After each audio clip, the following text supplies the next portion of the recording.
If you've been leaning just a little bit too heavily on Descript and using it as a crutch lately, you're going to want to check out this episode. In the chapters today, what are we really talking about here? Descript, great tool, or button-mashing menace? The real problem with deleting filler words? How to use AI tools without butchering your podcast? And how to know when it's time to get help with your editing? Let's get into it with Chapter 1.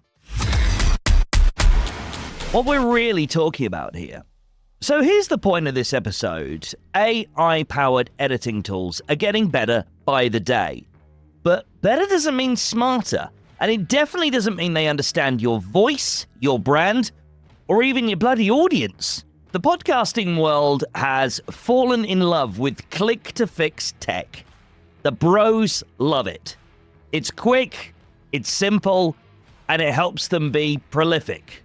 Helps them get more attention, because we know that bros love nothing more than attention in all the places. And Descript has placed itself firmly at the center of that love affair they have. It can transcribe your episode in seconds, remove your ums and ahs, cut all your silences, and even clone your voice if you allow it to. I mean, on the surface of it, it all sounds incredible. Until you listen back to its work and you realize your podcast now sounds like it was edited by someone wearing a blindfold and having zero social skills. This episode isn't about bashing these tools, certainly not Descript. Descript is a fantastic tool if you use it correctly. But we're all about being honest here on Podcasting Insights with the Podmaster. And if you're leaning too heavily on AI and expecting to get gold from garbage, you're not producing, you're just processing. And again, not slagging off processes here, but some processes are good, many processes are bad. And if you're going to process properly.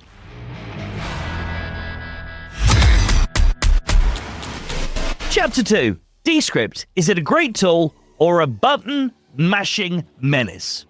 Well, look, let's give Descript its flowers. It is a brilliant bit of kit. For editing, for quick turnarounds, for creating social clips. Amazing. I use it all the time. But here's the thing.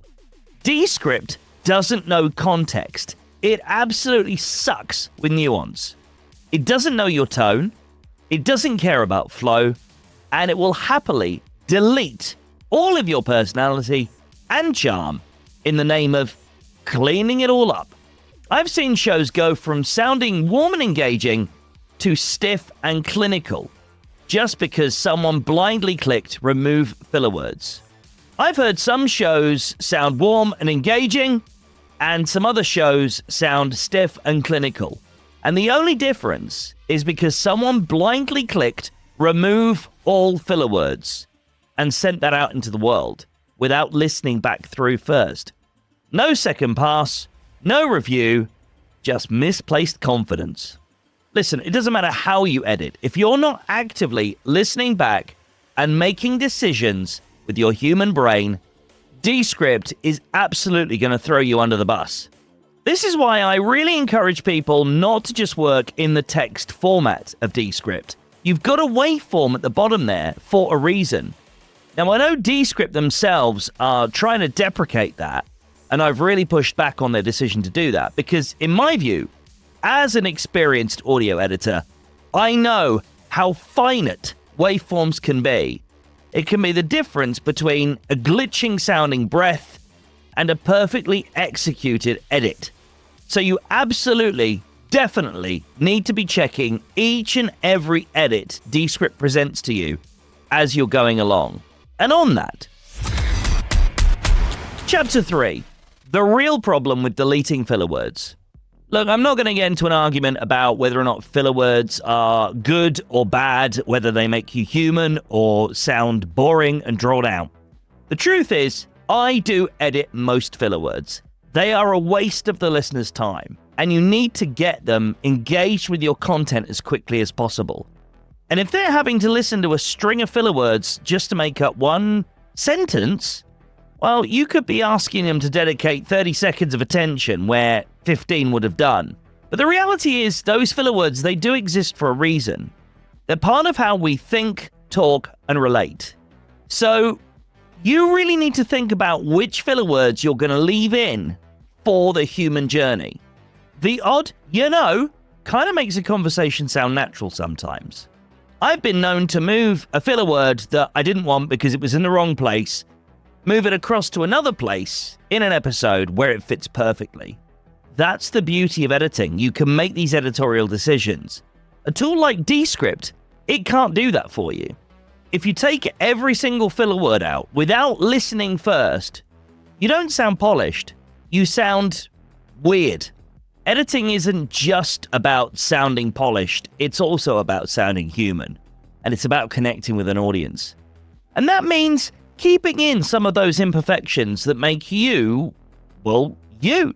If your personality is that you're known for saying something that most would consider a filler word, I don't know, like, then if you're suddenly putting out content where you don't ever say like at all because it's been taken out as a filler word, your listeners that are listening to you, that have found you from somewhere else, are going to be confused.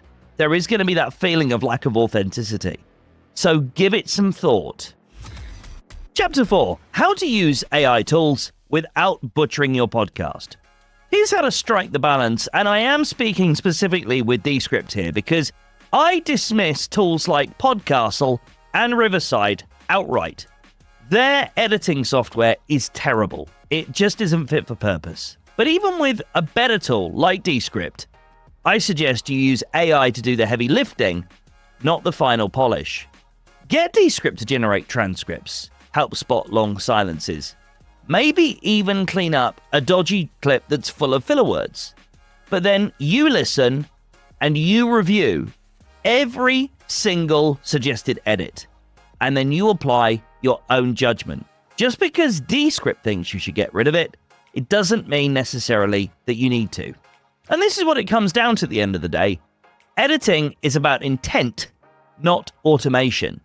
It's the difference between a podcast that sounds like you care and have something to share, and one that just sounds like it was spat out by an AI machine between your coffee breaks. There are loads of these AI tools now, like Notebook LM and Microsoft's version, that are going to flood the podcast apps. They're all going to sound the same. So the last thing you want to do is have your mostly human-made content sound just like them. Remember, the AI is your assistant, not your producer. Chapter 5. When it's actually time to get help. And look, if you've listened to this or watched this and you've gone, sure, Neil, great, I get your point. But all I'm doing is second guessing every single edit, which is taking me longer. Well, look, first of all, that's nonsense. How can a tool which literally saves you 60% of your editing time take you longer to use that tool properly? I call bullshit on that. But if you are sick of trying to make your AI tool work for you instead of against you, or if you just want your podcast to sound like a show people actually want to listen to, then let's have a chat. As the Podmaster, I help podcasters like you take advantage of tools like Descript without losing that human edge. I offer done-with-you training sessions, and I also do proper production packages, so you can remove the need to edit completely. Just have us do it for you. We'll make sure your content gets the love it deserves. Go to podmastery.co and click the link to get your free conversation, and we'll figure out how to get your podcast firmly on track without turning it into a sterile pile of noise. That's it for this episode of Podcasting Insights with the Podmaster.